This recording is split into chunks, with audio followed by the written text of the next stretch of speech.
What's up, guys, and welcome back to Football Freakout. My name is Danny, and today we're going to be talking about my predictions for the NFC East. Who's going to win, who's going to finish second, and who's going to make the playoffs, and who might have a chance to win the Super Bowl. This is going to be a little bit different of a video than the other ones I'm usually making. I'll probably go through every division, and I'll tell you if your favorite team will win, or if there could be a surprise, and your favorite team may slip, or your favorite team may surprise everybody and win. So, today's video is the NFC East. We'll go from worst divisions to best divisions, and that's it. Cue the intro.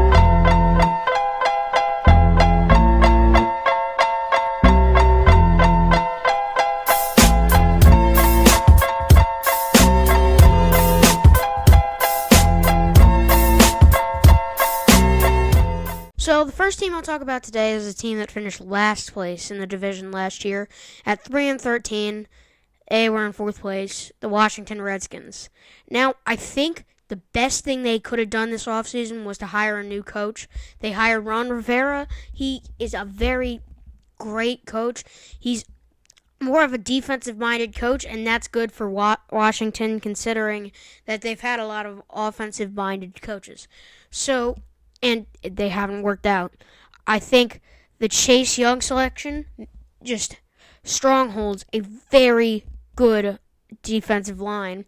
They got rid of Trent Williams, who was causing more problems than he was. I think the amount of problems he causes outweighs how good he was. And the Redskins just didn't treat him right. They replaced him with Cornelius Lucas, who is not bad. They did lose Josh Norman and Quentin Dunbar. They did get Kendall Fuller. They re-signed Kendall Fuller, and they traded for Kyle Allen. So maybe Rivera does not have much faith in Dwayne Haskins after a pretty bad rookie season. They did sign Peyton Harbor, and other than that, they do not have anybody notable. I think this might be the year if Darius Geis can stay healthy. You know how big of a prospect he was coming out of LSU. I think if Darius Geis can stay healthy, I think this team would be a good 5-11 team, possibly, for third or fourth. I think if Ron Rivera gets them to over 5 or 6 wins, then he is a great coach, because I honestly don't see them getting more than 5 and 6 wins. Now, the next team I'll talk about is the Giants. Last year, they went 4-12 in third place. Now, I think this year, Dave Gettleman has finally made all the right moves. He's finally made a right move, and he's gotten the Giants to somewhat of a lot better team. Over the last 2 years, every single position has been upgraded by David Gettleman. They've drafted DeAndre Baker. They've gotten Dexter Lawrence, Lorenzo Carter, Jabril Peppers, Xavier McKinney. Leonard Williams hasn't been bad. They did add free agents. They added cornerback James Bradbury and linebackers Blake Martinez and Kyler Fackrell. I think Daniel Jones was a very good selection compared to the other quarterbacks in last year's draft, and obviously Saquon Barkley is very good. They did get Jason Garrett, and of course they signed a new head coach, Joe Judge, who does not have, I believe he was the kicking coach in New England, so at least he brings kind of that experience from Bill Belichick. Bill Belichick and everybody who's coached him, I think he was under Saban. They've both said that he's a very good, and he has a very good knowledge about football. So I think that they're going to be better than last year.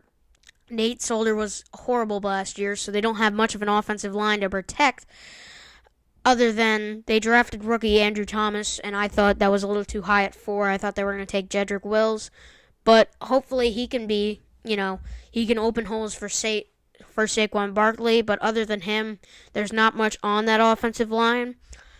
I think if all the things go right this year and Joe Judge turns out to be not a horrible head coach, I think they can go 8-8 or 7-9, but I don't see them making the playoffs. But I think that they'll go they won't make the playoffs. If they do make the playoffs, it'll be as a wild card, and they most likely won't win much. But I think the Giants are finally headed in the right direction. They'll probably have a good pick next year so they can draft another offensive lineman. And that's it for the Giants.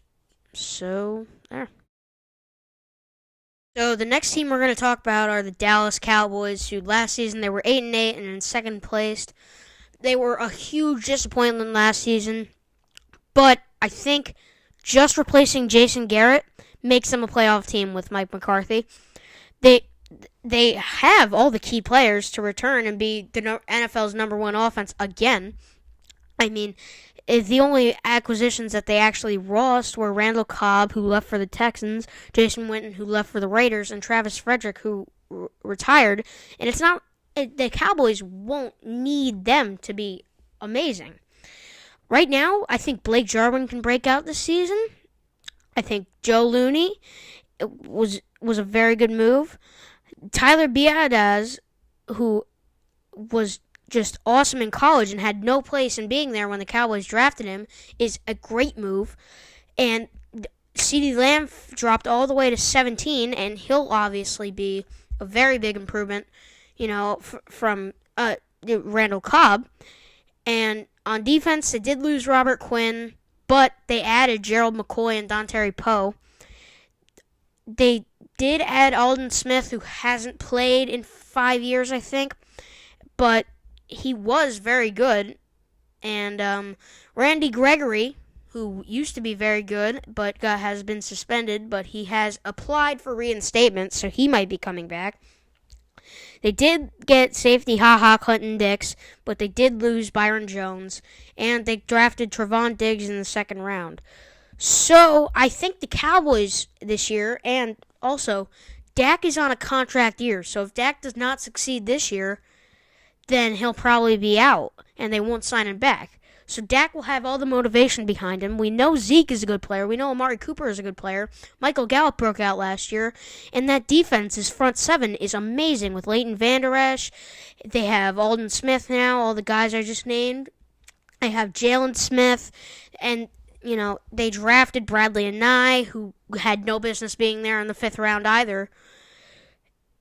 For this team, I think the only thing is that their schedule has a few games that could go either way.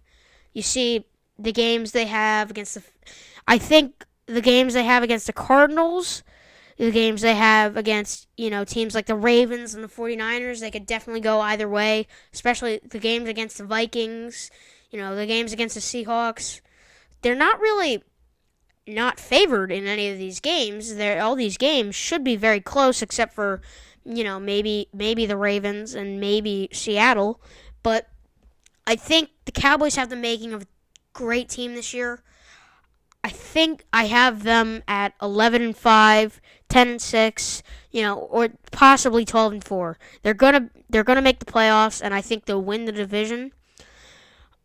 I do think that they'll be better than the Eagles. I do think that they have a chance at going to the conference championship this year, but I don't think they can compete with teams like Lamar Jackson and Russell Wilson with the Seahawks. I don't think they're good enough to compete there with them yet, and if they do make it to the Super Bowl, they're not good enough to compete with teams like the Chiefs, and they'll most likely run into the 49ers along the way, so they probably can't compete with them. And now the next team I'll talk about are the Philadelphia Eagles. Now, the Philadelphia Eagles are kind of a weird team in my mind because they barely won the division last season at 9-7. They only won by one team. But I think they have the best coach in the division with Doug Peterson. But I don't think that they have, I don't think Doug Peterson can fix all the problems on this team. They did draft Jalen Reagor, which I know a lot of Eagles fans were mad about them not drafting Justin Jefferson. So, I don't know. They could have traded for Robbie Anderson. They did not. They stood pat with Alshon Jeffrey and Deshaun Jackson, who are aging, and they didn't even play 10 games last year, and they didn't have more than 43 catches last season. They did make a trade for Marquise Goodman, who is pretty good, but Jalen Hurts in the second round? Really? I like the Darius Slay trade. They gave him a $50 million contract. I think if he's happy in Philly, he can stay there forever as long as he wants. Jalen Mills is looking pretty good in the safety, and so is Malcolm Jenkins. Or, no, I'm sorry, Malcolm Jenkins is gone. But I don't think that. I think people regard Carson Wentz as a good quarterback because of that MVP-like season he had in his second year in the league in 2017. But when he got injured, the team still went to the Super Bowl with Nick Foles, who isn't very good. So I think what that should tell you is maybe it wasn't the team, maybe it wasn't Carson Wentz that was good. Maybe it was the team that kind of carried him. I'm not sure. Carson Wentz has led his teams to the playoffs, but he's also had the best coach in the NFC East. So I don't know how to feel about Carson Wentz. I do think this team is okay this season. They could possibly sneak in at a wild card at the 7th seed possibly, but I think they go 9-7. I don't see them getting 10 wins. They could possibly even go 8-8 and finish in third with the Giants. But I don't see them making the playoffs this year unless something lucky happens and the Cowboys, maybe they disappoint again. But that's it for the NFC East. I hope you liked this video. If you would, like and subscribe because all help is truly appreciated. Big shout out to my first subscriber. And thank you all for watching. This was Who Will Win the NFC East.